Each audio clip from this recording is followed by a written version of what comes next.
പ്രിയപ്പെട്ട പ്രേക്ഷകരെ, സംസ്ഥാനത്ത് പുതിയ പോലീസ് മേധാവിയെ നമുക്ക് ഇന്നറിയാം. ഇന്ന് ചേരുന്ന പ്രത്യേക മന്ത്രിസഭാ യോഗത്തിൽ പുതിയ മേധാവിയെ തെരഞ്ഞെടുക്കും. കേന്ദ്ര ക്യാബിനറ്റ് സെക്രട്ടറി റവാഡ ചന്ദ്രശേഖറിനാണ് കൂടുതൽ സാധ്യത. നിതിൻ അഗർവാൾ, യോഗേഷ് ഗുപ്ത എന്നിവരും UPSC കൈമാറിയ പട്ടികയിലുണ്ട്.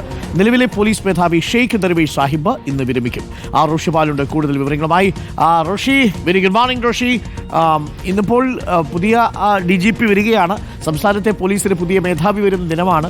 ഏറെ സസ്പെൻസുകൾ ഉണ്ടായിരുന്നു. MR ജയകുമാർ പഠിച്ച പണി 18 നോക്കി, പക്ഷേ അവസാനം UPSC ലിസ്റ്റിൽ കടന്നുകൂടാൻ പറ്റിയില്ല. 3 പേരാണ്. അതിൽ ഏറ്റവും കൂടുതൽ സാധ്യത ഇപ്പോൾ റവാഡ ചന്ദ്രശേഖരനാണോ പറയുന്നത്? ഡോക്ടർ അരുൺകുമാർ, നിലവിൽ റവാഡ ചന്ദ്രശേഖറിന് തന്നെയാണ് കൂടുതൽ സാധ്യത.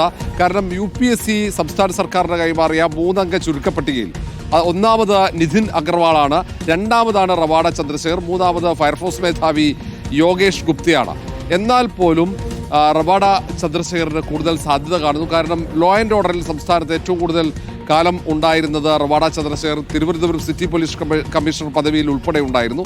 യോഗേഷ് ഗുപ്ത സംസ്ഥാന സർക്കാരുമായി അത്ര നല്ല ബന്ധത്തിലല്ല.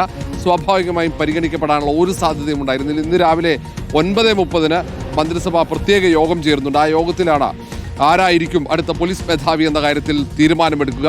മുഖ്യമന്ത്രി ഉൾപ്പെടെ എല്ലാവരും തിരുവനന്തപുരത്ത് ഇല്ലാത്തതുകൊണ്ട് ഓൺലൈനായാണ് യോഗം ചേരുന്നത്. ഇന്ന് രാവിലെ 8 മണിക്ക് നിലവിലെ പോലീസ് മേധാവി ഷെയ്ഖ് ദർവേഷ് സാഹിബിന് വിടവാങ്ങൽ പരേഡുണ്ട്. വൈകിട്ട് 3 മണിക്ക് പോലീസ് ഹെഡ്ക്വാർട്ടേഴ്സിലാണ് പുതിയ പോലീസ് മേധാവി ചുമതലയേൽക്കുന്നത്. ഏതായാലും നേരത്തെ 6 അംഗ പട്ടികയിൽ MR അജിത് കുമാർ, മനോജ് എബ്രഹാം, സുരേഷ് രാജ് പുരോഹിത് ഉൾപ്പെടെയുള്ളവരുണ്ടായിരുന്നു. MR അജിത് കുമാർ ഒരു പക്ഷേ പോലീസ് മേധാവി ആയേക്കുമെന്നടക്കമുള്ള വാർത്തകളുണ്ടായിരുന്നു. അത് വലിയ വിമർശനങ്ങൾക്കടക്കം വഴിയൊരുക്കിയിരുന്നു. MR അജിത് കുമാർ അതിനുള്ള നീക്കങ്ങളും സജീവമാക്കിയിരുന്നു.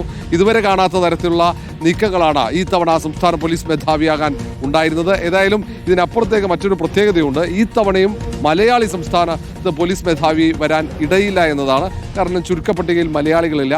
ഏതാണ്ട് ഇപ്പോൾ 4ാമത്തെ പോലീസ് മേധാവിയാണ് മലയാളി അല്ലാത്തത്. അവസാനം TP സെൻകുമാർ ആയിരുന്നു. പിന്നീട് ബെഹ്റ വരുന്നു, അനിൽകാന്ത് വരുന്നു, ഏറ്റവും ഒടുവിൽ ഷെയ്ഖ് ദർവേഷ് സാഹിബ് വരുന്നു. ഏതായാലും ഇന്ന് 10 മണി കഴിയുമ്പോഴേക്കും സംസ്ഥാന പോലീസ് മേധാവി ആരായിരിക്കുമെന്ന കാര്യത്തിൽ താങ്ക് യു റോഷി. പ്രവചിക്കുന്നു അത് റവാഡ ചന്ദ്രശേഖരനാവാനുള്ള സാധ്യത കൂടുതലുണ്ട് എന്നുള്ളതാണ്.